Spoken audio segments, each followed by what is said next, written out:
Hello বন্ধুরা, কেমন আছো তোমরা? আশা করবো তোমরা সকলে খুব ভালো আছো, আমিও ভালো আছি।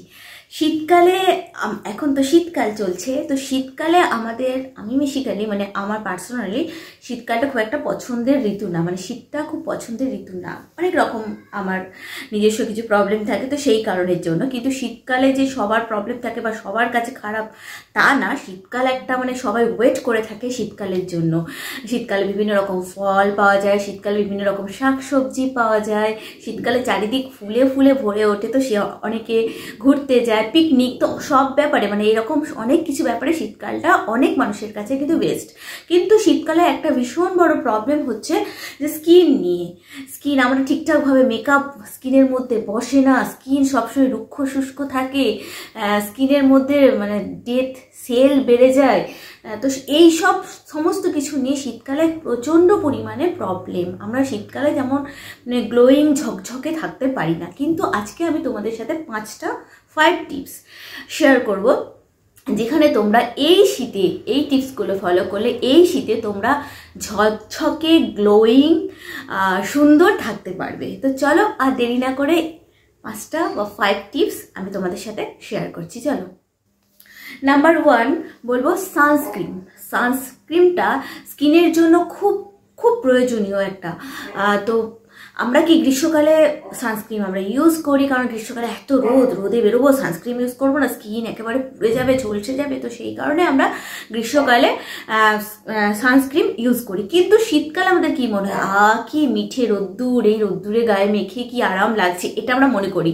এটা ভাবি না তার সাথে যে এই রোদ্দুরটাও আমাদের স্কিনের মধ্যে যাচ্ছে এবং আমাদের স্কিনকে পুড়িয়ে দিচ্ছে। তো সেই ক্ষেত্রে আমাদের একটা দামি ভালো কোয়ালিটির সানস্ক্রিন ইউজ করা দরকার। শীত এবং গ্রীষ্ম সবসময় বাইরে বেরোনো বা আগুনের সামনে যাওয়ার সময়তে কিন্তু সানস্ক্রিন ব্যবহার অবশ্যই করা উচিত। যা বিভিন্ন জনের বিভিন্ন রকমের স্কিনের ধরন, তো সেই ধরন অনুযায়ী একটা ভালো সানস্ক্রিন আমাদের সবসময় পছন্দ করা উচিত এবং সানস্ক্রিন মাখাটাও আমাদের খুব খুব দরকার। সানস্ক্রিন ছাড়া আমরা কোনো মতে আগুনের সামনে বা বাইরে কখনোই আমরা যাব না। তাই ফার্স্ট টিপসটা হচ্ছে একটা নিজেদের স্কিনের ধরন অনুযায়ী একটা সুন্দর এবং ভালো প্রোডাক্টের সানস্ক্রিন ইউজ করা। নাম্বার 2, দেখো শীতকাল আসার সাথে সাথেই তো চারিদিকের পরিবেশের ওয়েদারটা একদম চেঞ্জ হয়ে যায়, ওয়েদারটা একটু রুক্ষ শুষ্ক হয়ে যায়।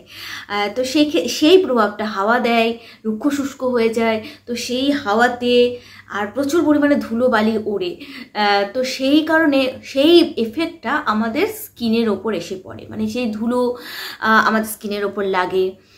তারপর স্কিনের মধ্যে এই আবহাওয়াতে না স্কিনের যে সেলগুলো আছে সেগুলোর অনেক সেল ডেথ হয়ে যায়। তো ডেথ সেলগুলো থাকে আর সেগুলো না ঝরতে পারে না। কেন বলো তো? আমরা শীতকালে বিভিন্ন রকম ক্রিম ইউজ করি, আর ক্রিম ইউজ করার ফলে যে ডেথ সেলগুলো তৈরি হচ্ছে ভেতরে, সেগুলো না ঝরে পড়তে পারে না, আটকে থাকে স্কিনের মধ্যে। তাই স্কিনটা কিন্তু গ্লো করে না, স্কিনটা একটা ডাল দেখায়, খুব কোনো মেকআপই বসতে চায় না। তোমরা দেখবে শীতকালে বেশিরভাগ এই প্রবলেমটা হয় যে কোনো মেকআপ করতে চাইছো না, মেকআপটা না ঠিকঠাক মুখের মধ্যে বসছে না, এটা কিন্তু হয় প্রবলেম। এইটার একটাই কারণ ডেথ সেলগুলো যে আমাদের ভেতরে জমছে হচ্ছে সেগুলো না বেরিয়ে যেতে পারে না, কারণ আমরা ক্রিম মাখি। তো ক্রিম মাখার ফলে বিভিন্ন রকমের ক্রিম মাখি, তো সেই ক্ষেত্রে ডেথ সেলগুলো না মুখের মধ্যেই আটকে থাকে, তো বেরোতে পারে না। তো সেই ক্ষেত্রে উপায় কি তাহলে? 2 নাম্বার টিপসে আমি বলবো স্ক্রাব করাটা স্কিনের জন্য যে খুব উপকার সেটা আমি অনেক ভিডিওতে বলেছি, তো আবারও বলছি যে স্ক্রাব যারা রেগুলারলি বাইরে বেরোচ্ছ তাদেরকে বলবো সপ্তাহে 2 দিন তো করবি, শীতকালে তো 3 দিনও করতে পারো, সপ্তাহে 3 দিন, তবে সপ্তাহে 7 দিনই স্ক্রাব না, সপ্তাহে 3 দিন যারা রেগুলার বাইরে বেরোচ্ছ। আর যারা বাইরে বেরোচ্ছ না, কম বেরোতে হয় আর কি যাদেরকে, তাদের ক্ষেত্রে শীতকালের জন্য 2 দিন করবে, আর গ্রীষ্মকালে 1 দিন করলেই হয়। তো শীতকালের জন্য তারা 2 দিন করবে, আর যারা রেগুলারলি বাইরে বেরোচ্ছ তাদের জন্য শীতকালে 3 দিন করবে স্ক্রাবটা খুব জোরে জোরে রাব করবে না স্কিনের মধ্যে। স্ক্রাব নিজেদের পছন্দ, সবসময় বলবো নিজেদের স্কিন অনুযায়ী। আমি কি প্রোডাক্ট ব্যবহার করি তার থেকেও বড় ব্যাপার হচ্ছে তোমাদের স্কিন। আমার স্কিন একরকম, তোমাদের অনেকের স্কিন বিভিন্ন জনের স্কিন বিভিন্ন রকম, তাই তোমাদের স্কিন অনুযায়ী সব সময় প্রোডাক্ট ইউজ করবে। তোমাদের স্কিন অনুযায়ী একটা ভালো স্ক্রাব কিনে নেবে, তারপর সেটাকে আলতো করে মাসাজ করে যে ডেড সেলগুলো আছে সেগুলোকে উঠিয়ে ফেলবে, দেখবে স্কিন অনেকটা গ্লো করবে, অনেকটা এই প্রবলেমটা যে মেকআপ বসছে না এই ধরনের প্রবলেম থেকে অনেকটা মুক্তি পাবে। আর তোমরা যদি মনে করো এত কোথা থেকে কিনবো, স্ক্রাব তো আমরা ঘরোয়াভাবেও স্ক্রাব বানিয়ে নিতে পারি, তাই না? তো সেটা নিয়ে পরে আমি একটা আলোচনা করব পরে, যে বাড়িতে কিভাবে আমরা স্ক্রাব বানাবো। তো দ্বিতীয় টিপসটা হলো যে আমরা স্ক্রাব ব্যবহার করব। এবার বলি নাম্বার 3 হচ্ছে আমরা স্কিনের প্রথমে কি করি, ক্লিনজিং। স্কিনটাকে যাই কিছু স্কিনের ওপর অ্যাপ্লাই করি না কেন, প্রথমেই আমাদের স্কিনটা পরিষ্কার করা দরকার, তাই আমরা ক্লিনজিং করব, পরিষ্কার করব স্কিনটাকে।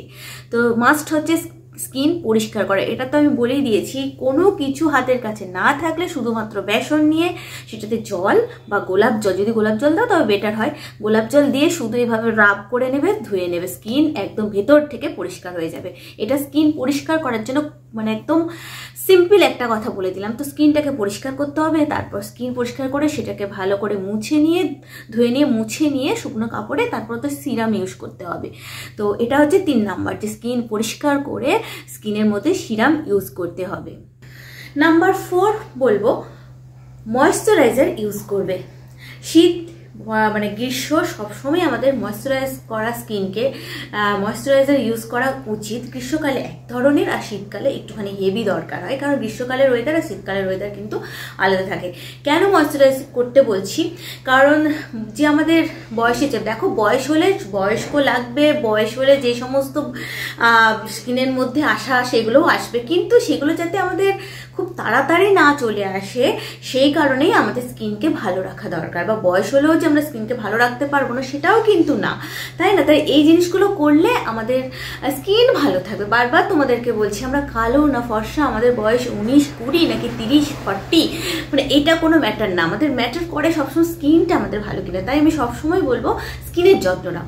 তো যাই হোক, 4 নাম্বার পয়েন্ট হচ্ছে, নাম্বার 4 হচ্ছে ময়েশ্চারাইজার। একটা ভালো ময়েশ্চারাইজার শীতকালে অবশ্যই করে ইউজ করে সিরাম লাগানোর পরে ওই অবস্থায় মানে মুখ ধুয়ে নিয়ে সিরাম লাগানোর পরেই ময়েশ্চারাইজ করে নিলে স্কিনকে। এবার আসবো 5 নাম্বার মানে লাস্ট, সেটা হচ্ছে যে শীতকালে প্রচুর পরিমাণে গ্রিন শাকসবজি পাওয়া যায়, প্রচুর পরিমাণে ফ্রুটস পাওয়া যায়। তো প্রচুর বেশি পরিমাণে শাকসবজি খাও, বেশি পরিমাণে ফল খাও, মনটাকে সবসময় আনন্দে রাখো, বেশি করে জল খাও। আর মনের মধ্যে যখনই কোনো কষ্ট আসবে, যে কারণে হোক না, যদি কোনো কষ্ট আসে, সেই কষ্ট থেকে সঙ্গে বেরোনোর চেষ্টা করো। যেটা তোমাদের ভালো লাগে সঙ্গে সেই কাজটা করো, মনকে কষ্ট দেবে না, মন সবসময় ভালো রাখবে। আর মন ভালো থাকলেই ভেতর থেকে আমরা যদি ভালো থাকি, ওপরটাও আমাদের সবসময় সুন্দর থাকবে। তাই আমাদের ভালো খাওয়া দাওয়া করতে হবে, মনটাকে ভালো রাখতে হবে, তাহলেই আমাদের স্কিন এবং আমরা সত্যি ভালো থাকবো। কারণ স্কিনটা শুধু বাইরের ব্যাপার না, স্কিনটা কিন্তু ভেতর থেকেও অনেকটা কাজ করে। তাই আমাদেরকে ফ্রুটস খেতে হবে, ভেজিটেবল খেতে হবে, বেশি অয়েলি খাবার একদম আমরা অ্যাভয়েড করব, অয়েলি খাবার বেশি খাবো না, তেল ঝাল মশলাও কম খাবো, জল বেশি করে খাবো। আর শীতকালে প্রচুর করে ঘোরাঘুরি করব, পিকনিকগুলোতে একটু খাওয়া দাওয়া বেশি হয়, কিন্তু যাই হোক তারপরে কিন্তু আমরা কন্ট্রোল করে নেব, তাহলেই আমাদের শরীর ভালো থাকবে এবং আমাদের স্কিনও ভালো থাকবে। আজকের ভিডিওটা কেমন লাগলো? মনে হচ্ছে একটুখানি মানে যতগুলো আমি বলেছি, ভিডিও যতগুলো দিয়েছি শীতকাল নিয়ে, আশা করি তোমাদের শীতকালটা খুব ভালো কাটবে।